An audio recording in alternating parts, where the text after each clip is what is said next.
Bom, até o vídeo anterior, nós terminamos de ver como é que funciona o flip-flop do tipo SR. Nós tínhamos visto 5 operações para os flip-flops e eu disse que ainda tinha mais algumas para complementar, né? Especificamente, nós temos mais duas aí, que são as operações de comutação e de escrita síncrona.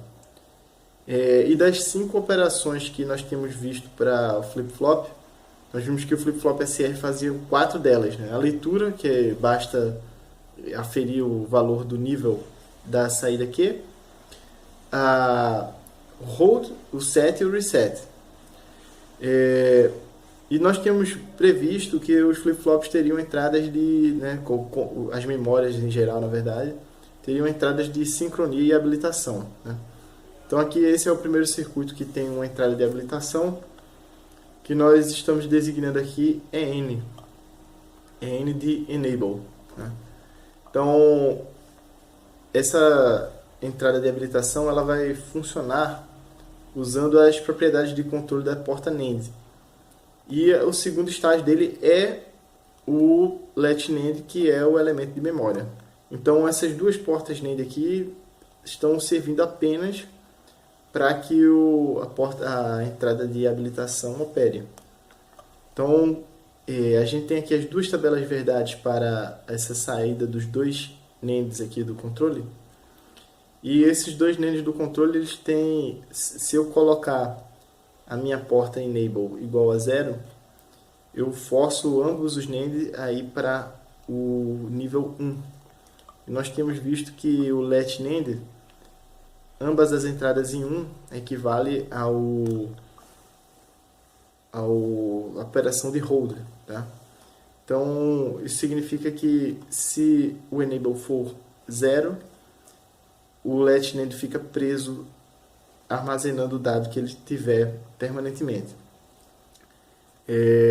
Isso significa que a escrita está desabilitada, tá? Então enable igual a 0 significa que eu estou com nível baixo, numa lógica positiva, então significa que eu estou desabilitando alguma coisa, né? Enable igual a 0.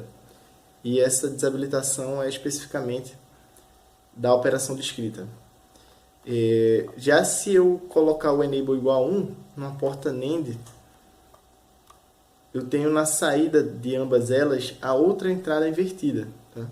Então quando o enable igual a 1, aqui eu vou ter no X S barra e vou ter no Y R barra.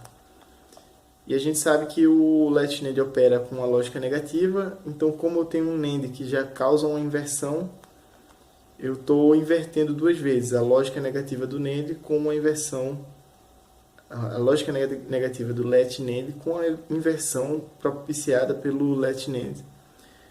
Então duas inversões significa que na verdade a entrada ela vai funcionar com uma lógica positiva. E daí quando o meu enable é igual a 0, independente dos valores da entrada, então esse x aqui significa que não importa quanto vale o S e o R, ele vai estar permanentemente em hold. E quando eu tenho o meu enable em 1, ele vai funcionar exatamente igual a um flip-flop SR com lógica positiva. O meu flip-flop SR ele vai ter essa característica quando ele tiver um enable. Normalmente as entradas de sincronia e habilitação elas vão se apresentar no meio do flip-flop aqui. E o restante é idêntico, um retângulo com as 3 entradas, né, SR e a habilitação e as 2 saídas de dados, né? Então, essa é a ideia do flip-flop SR com habilitação. Para a gente chegar aos flip-flops que operam com entradas de sincronia, é bom saber que normalmente nós vamos ter um sinal que cadencia essa sincronia. Esse sinal normalmente ele é chamado de clock, que significa relógio em inglês. E à medida que esse clock progride, tipicamente esse clock é uma onda quadrada usada apenas para a sincronia, com um ciclo de trabalho de 50%. Se eu fizer um circuito aqui dessa maneira aqui, em que eu tenho clock entrando no NAND um inversor e o clock barra aqui entrando na outra entrada do AND, devido ao atraso, né, entre o clock e o seu inverso, então aqui o clock é 0, quando o clock invertido será 1, mas no momento em que o clock vai para 1, há um atraso ainda para poder o clock barra ir para 0. Então, por um curto período de tempo, ambos os sinais ficam em nível alto e, consequentemente, vai ter um pequeno pulso aqui gerado nesse AND. Então, esse pulso ele só ocorre nos atrasos de quando o clock vai de 0 para 1. Quando ele vai de 1 para 0, não ocorre esse instante curto em que ambos valem 1. Então, a cada vez que a gente tem uma subida do clock, eu tenho um pequeno pulso nessa saída aqui que a gente chama de dB. Então, o clock sobe, um pequeno pulso. Clock sobe, um pequeno pulso, e assim sucessivamente. Isso significa que esse dB aqui, ele é capaz de detectar a borda. Tá? A borda aqui que a gente chama é a transição de subida do nível 0 para o nível 1. Tá? Então, o circuito detetor de borda, né? Ou seja, esse dB aqui é de detecção de borda, é o circuito para gerar um pulso curto na transição de um sinal de sincronia. Tá? Então, no meu circuito SR com habilitação normal, se eu colocasse o enable igual a 1, a escrita estava livre, sempre. O que eu vou fazer agora? Antes de colocar o meu sinal de habilitação, isso aqui é exatamente igual ao circuito SR com habilitação, só que antes de jogar o sinal de habilitação nas entradas de habilitação, eu passo ele por um detetor de borda. Isso significa que o período de tempo em que a minha saída desse detetor de borda fica ativa, e essa saída é a saída que habilita a escrita, é muito curto. Né? Tipicamente, da ordem de grandeza dos atrasos dos circuitos. E na prática, qual é o efeito disso? A cada transição de clock, apenas uma operação de escrita vai ser permitida. Então, independente de como você fizer o seu circuito, com realimentações, etc., o circuito pode estar extremamente bagunçado. E esse circuito com realimentações e uma certa bagunça, ele pode gerar uma oscilação na entrada do flip-flop. Mesmo com essa oscilação, isso poderia gerar uma série de escritas distintas, muito rápidas. Então, mesmo com essa oscilação, se você tiver um detetor de borda que gera um pulso muito curto, ele só vai escrever uma vez.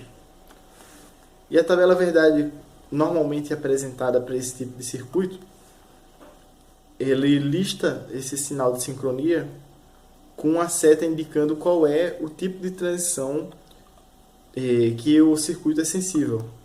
Então, esse circuito é sensível à borda de subida. Então, as setas aqui estão para cima. E o resto, isso significa o quê? Que fora dessa subida, necessariamente ele vai ficar desabilitado. Ou seja, a escrita vai estar desabilitada, ele vai estar permanentemente em hold. Então, as escritas nos flip-flops, que a gente chama de flip-flops síncronos, eles só escrevem na transição do sinal de sincronia. Tá? E o resto da tabela é idêntico. Tá? Só que essas operações de escrita aqui, set e reset, só ocorrerão no momento da transição do sinal de sincronia. Se as entradas estiverem em 0, 0 e eu tiver uma borda de subida aqui no clock, de qualquer maneira ele vai ficar em hold também. Tá? O 1 no 1 continua não sendo empregado. Tem uma distinção importante aqui no esquema do bloco dos flip-flops síncronos, ou seja, os flip-flops que tem uma entrada de sincronia habilitada por transição, ou seja, uma transição de subida ou uma transição de descida, que é esse símbolo no formato de triângulo na entrada. Tá? Então, se eu tiver uma entrada de habilitação, não importa qual é o nome dela, aqui eu pus o nome clock, mas podia ser outros nomes, tá? E podia até não ter nada escrito e apenas o triângulo e um terminal de saída, e nós saberíamos que isso aqui é um flip-flop sensível à transição, tá? Então esse triângulo é o que identifica que o bloco ele é sensível à transição, tá? Então a gente viu que tem dois tipos de sincronia ou habilitação, certo? Nós temos a habilitação sensível a nível, tá? Então a entrada que habilita a escrita quando em um nível determinado, tá? Ou seja, alto ou baixo. Nós vimos o exemplo do alto, certo? Que era esse flip-flop SR com entrada de habilitação. Se eu desenhasse esse bloco dessa maneira aqui, colocando uma entrada invertida no enable, ele seria sensível à borda aliás, ele seria sensível ao nível baixo, tá?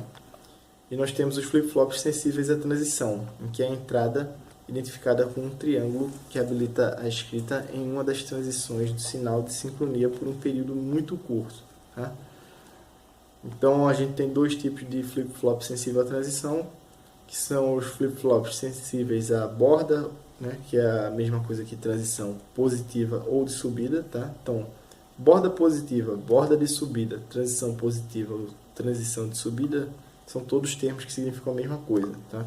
É o momento em que o sinal de sincronia vai do nível baixo para o nível alto, né? Analogamente, o flip-flop sensível à borda ou transição negativa ou de descida é aquele que vai ser permitir a escrita na transição do nível alto para o baixo, tá?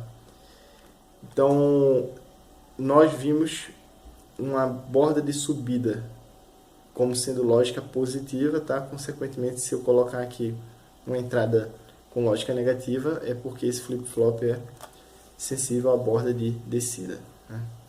Então, era isso que a gente tinha para ver por enquanto sobre sincronia e habilitação e o flip-flop síncrono, o flip-flop SR síncrono e o flip-flop SR com entrada de habilitação, tá?